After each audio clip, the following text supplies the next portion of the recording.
Kematian adalah misteri. Namun, terkuaknya misteri kematian lelaki Malang bernama Siono ternyata mampu membongkar sepak terjang aparat yang tak elok dan telah berlangsung bertahun-tahun. Hal itu terjadi ketika Komisi Nasional Hak Asasi Manusia, pimpinan Pusat Muhammadiyah, Persatuan Dokter Forensik Indonesia dan Kontras menggelar konferensi pers tentang kematian Siono, seorang imam masjid di Klaten, Jawa Tengah yang dituduh terlibat dalam kelompok teroris.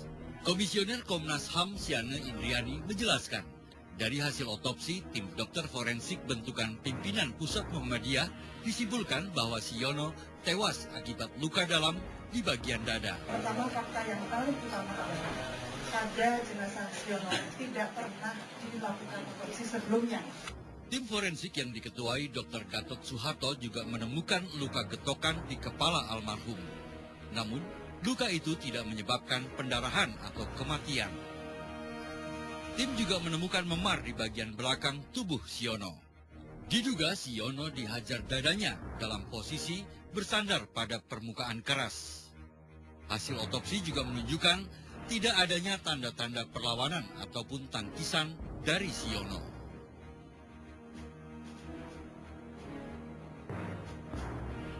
Kesimpulan tentang kematian Siono sangat mengejutkan, sebab polisi selalu bersikukuh bahwa Siono telah diotopsi polisi.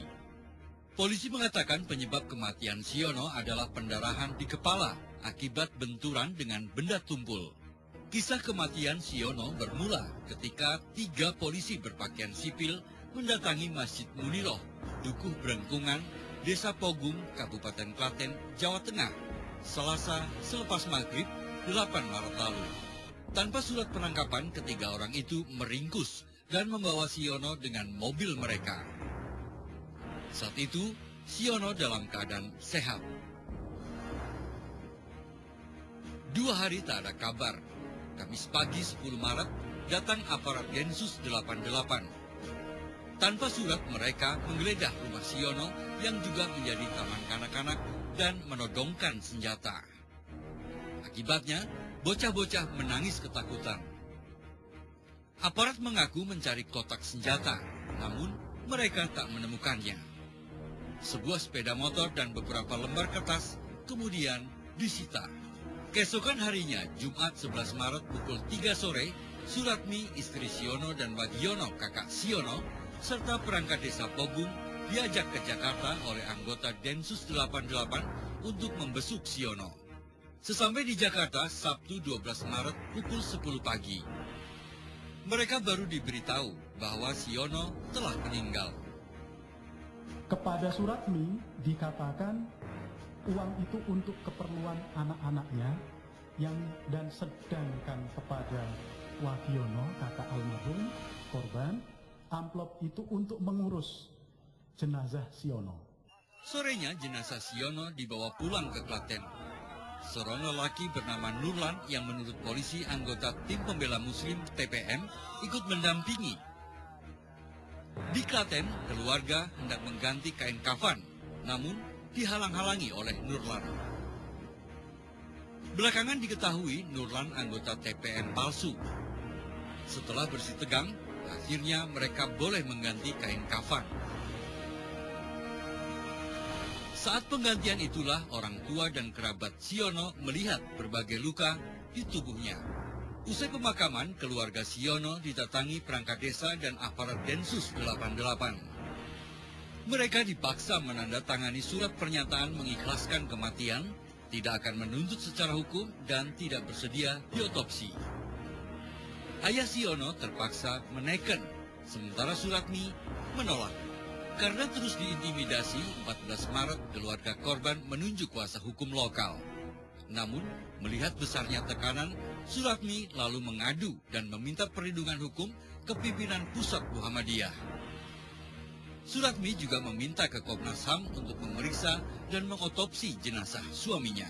Ketika itu ada pernyataan resmi dari Ibu Suratmi untuk menuntut keadilan atas meninggalnya suaminya yang dinilainya tidak wajar itu, maka kami melakukan apresiasi atas kuasa yang diberikan pada kami, Komnas HAM dan PP Muhammadiyah, Dan di antara kuasa itu ada permintaan untuk otopsi. Rencana otopsi sempat ditentang Joko Widoyono, Kepala Desa Pogung.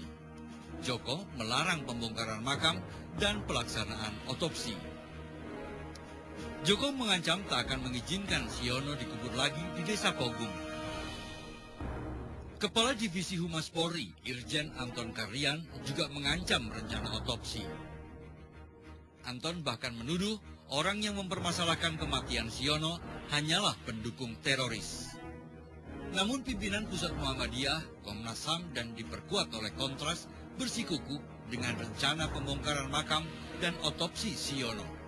3 April lalu, sejak pukul 6 pagi, kuburan Siono dibongkar dan mayatnya diotopsi oleh tim dokter Muhammadiyah dan seorang dokter polisi.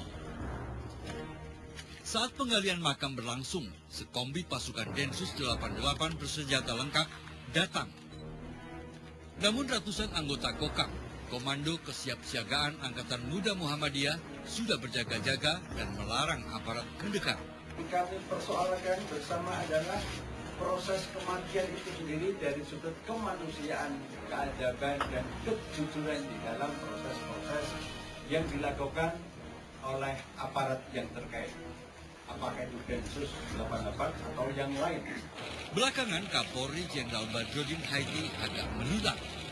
Badrodin berjanji akan mengusut tuntas kasus kematian Siono.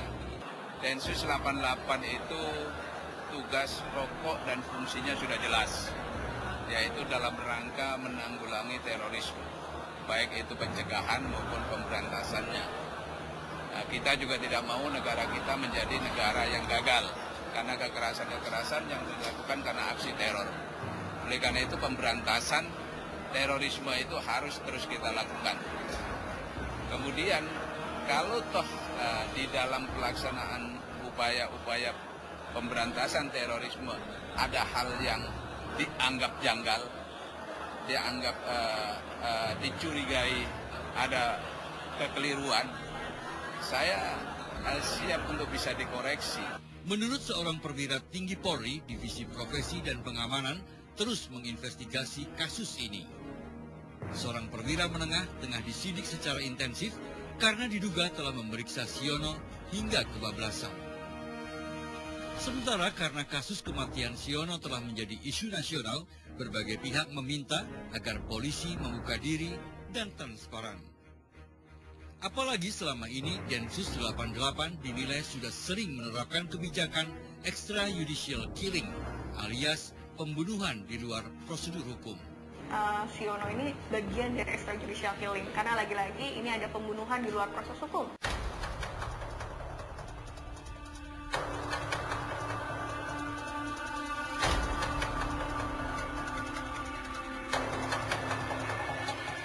Teka-teki kematian Siono masih menjadi polemik ramai. Namun, sepak terjang aparat Detasmen Khusus 88 Anti Teror Polri mulai diragukan. Sebab dalam kasus kematian Siono, diduga Densus 88 telah melanggar hak asasi manusia. Tim forensik PP Muhammadiyah menemukan banyak luka di tubuh Siono. Beberapa tulang iga patah hingga salah satunya menghunjam ke jantung dan menyebabkan kematian lelaki malang itu. Keluarga Siono terus diintimidasi, namun juga diberi 2 gepok uang sebanyak 100 juta rupiah. Semua merupakan tekanan polisi agar kasus kematian Siono tak diperpanjang. Namun, hal ini justru memunculkan pertanyaan besar, apa yang sebenarnya terjadi? Berpegang berbagai informasi, tim Cakrawala Kriminal mencoba menggali misteri kematian Siono ke Dukuh Brengkungan, Desa Pogung, Cawas, Kabupaten Klaten, Jawa Tengah. Tim mendatangi Masjid Muniroh, saksi bisu penangkapan Siono. Di masjid ini, Siono ditangkap usai menjadi imam sholat maghrib oleh 3 orang aparat berpakaian preman. Sebelum misa itu masjid kita di bawah orang kayaknya tinggi besar karena 3 orang. Tim kemudian mencoba menggali informasi dari Wagiono, Ketua RT 11 RW 5 Desa Pogung, yang juga kakak Siono. Ia mengaku sempat melihat 3 orang asing berpakaian preman menangkap Siono 8 Maret lalu. Wagiono mengaku hingga kini masih trauma mengingat peristiwa itu. Ia juga mengaku pasrah menghadapi proses hukum yang sedang berlangsung atas kematian adiknya. Tapi membuat kami makin penasaran. Kenapa kami ditekan untuk tanda tangan ini, tanda tangan itu, kami nggak tahu. Tim lalu menyambangi rumah Siono yang kini hanya ditinggali Suratmi, istri Siono, dan 5 anaknya. Rumah ini juga dijadikan Siono sebagai sekolah taman kanak-kanak bernama Rodotul Atfal Terpadu Amanah Ummah. Namun sekolah ini kini sepi, tak ada aktivitas belajar mengajar. Suratmi mengaku masih sulit menerima kepergian suaminya. Apalagi setelah kematian suaminya, Suratmi pun sempat diintimidasi polisi. Akhirnya ia nekat menempuh langkah hukum dengan mengadukan masalahnya kepada pimpinan Pusat Muhammadiyah di Jalan Ciktitiro, Yogyakarta. Suratmi bersama dengan Wagiono juga menceritakan kepada tim Cakrawala Kriminal saat mereka diberi sekepok uang dari polisi saat dibawa ke Jakarta. Ada 2 pokok uang yang kami sendiri nggak berani membuka karena orang kampung ya melihat uang sebanyak itu kan ya takut lah. Jenazah Siono sempat diotopsi, namun Kepala Desa Pogung Joko Widoyono sempat mengancam tidak akan membolehkan jenazah Siono dikubur lagi di Desa Pogung jika otopsi jadi dilakukan. Belakangan kami mendapatkan kabar bahwa sang kepala desa juga ditekan aparat sehingga mengeluarkan ancaman itu. Beberapa bulan yang saya masih ketemu, salah satunya juga mohon maaf dengan kondisi yang kemarin disampaikan di awal-awal dulu. Salah satunya begitu. Tim bergegas mendatangi lokasi kuburan Siono. Saat di kuburan, tim Cakrawala Kriminal menjumpai teman serta kerabat yang masih berdoa bagi Siono. Sakit hati. Kenapa? Baru terduga, sudah dibunuh duluan. Apa nggak pakai pengadilan dulu? Apa nggak pakai diadili dulu? Kenapa harus ditutup-tutupi? Kenapa harus dibuat kebohongan-kebohongan? Beragam aksi penangkapan dan penggerbekan teroris biasanya akan menjadi headline. Namun, biasanya nasib teroris yang tertangkap tidak tentu arahnya. Padahal prosedur penindakan tersangka tindak pidana terorisme sudah tertuang dalam Peraturan Kapolri Nomor 23 Tahun 2011. Mulai dari penindakan terencana atau deliberate assault dan penindakan segera atau emergency assault. Kematian tragis Siono mengundang sejumlah tanya di tengah masyarakat. Apalagi polisi tampak sangat defensif menyikapi kasus ini. Bahkan berbagai kilah yang dilontarkan Kepala Humas Mabes Polri, Irjen Anton Karlian, terkesan sembrono dan terlalu membela korps. Nah, dari penjelasan-penjelasan dan temuan informasi seperti itu, Komnas HAM melihat ini ada sesuatu yang ditutup-tutupi. Selain itu juga tidak ada penjelasan dari kepolisian yang konsisten terkait dengan kematian saudara Siono ini. Jadi kita melihat kalau ada tanda-tanda seperti ini, itu besar kemungkinan ada sesuatu yang disembunyikan. Yang kemudian kita simpulkan ada dugaan kuat saudara Siono ini meninggal karena disiksa. Berdasarkan penyidikan Komnas HAM dan PP Muhammadiyah, terindikasi bahwa Siono bertubuh kecil. Secara logika, Siono pasti kalah jika melawan saat ditangkap aparat Densus 88 sebagaimana dalih polisi. Apalagi Siono hanya seorang diri, sementara Densus 88 sangat terlatih. Karena itu diduga kuat Siono tewas akibat siksaan oleh anggota Densus 88. Kemungkinan terjadi perkelahian, memukul atau menangkis itu kecil kemungkinan dari hasil otopsi itu. Jadi hasil otopsi itu tampaknya tidak cocok dengan penjelasan-penjelasan yang diberikan oleh para petinggi kepolisian. Tak hanya Mabes Polri, Badan Nasional Penanggulangan Teroris pun tetap membela aparat Densus 88. BNPT bahkan membenarkan apa yang dilakukan Densus 88. Menurut Kepala BNPT Komjen Tito Karnavian, Siono tewas akibat perkelahian dengan petugas Densus 88 dan bukan karena disiksa. Sehingga akhirnya mereka berangkat ke sana bersama membawa Siono ini, namun di tengah perjalanan pada saat setelah kembali barang tidak ditemukan, di tengah perjalanan dalam keadaan tidak terborgol kemudian melakukan perlawanan. Itulah yang mungkin menyebabkan terjadinya luka, saya ulangi, kekerasan tumpul karena memang fight-nya 1 lawan 1 saat itu di belakang mobil. Namun hasil otopsi Siono telah membalikan klaim tudingan maupun kilah polisi dan BNPT. Sementara masyarakat semakin curiga akan sepak terjang Densus 88. Sebab tak hanya kasus Siono saja yang mencurigakan. Maka jika polisi tak juga menyadari kasus kematian Siono, justru bisa menjadi bumerang bagi Polri, terutama Densus 88.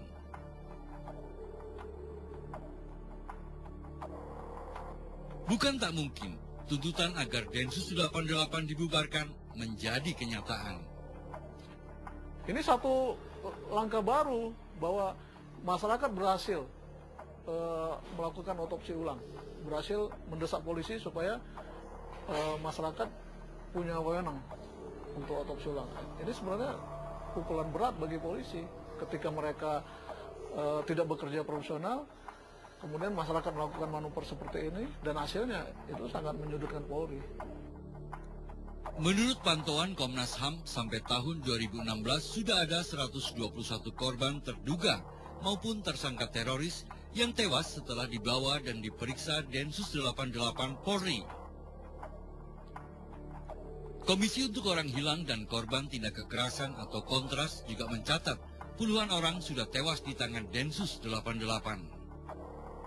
Salah satu kasus yang patut dicatat adalah penyiksaan dan pembunuhan orang-orang yang diduga teroris meski telah menyerah di kawasan Tanah Runtuh, Poso, Sulawesi Tengah tahun 2007.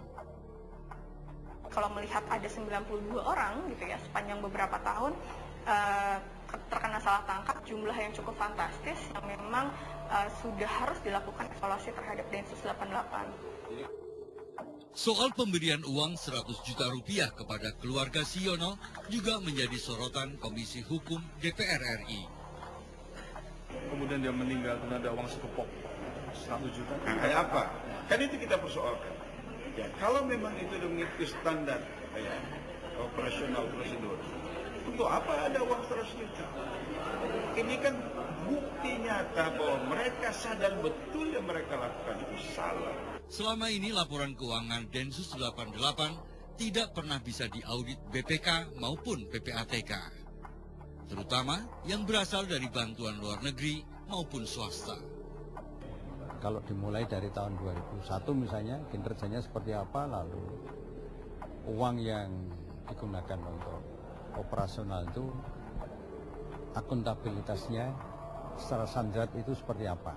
Misalnya kemarin ada uang 100 juta.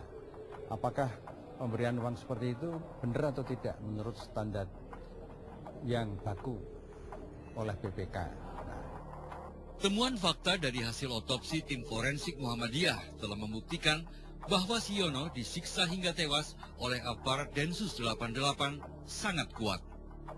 Hasil otopsi ini kemudian kami menjadi bahan untuk koreksi bagi Mabes Polri.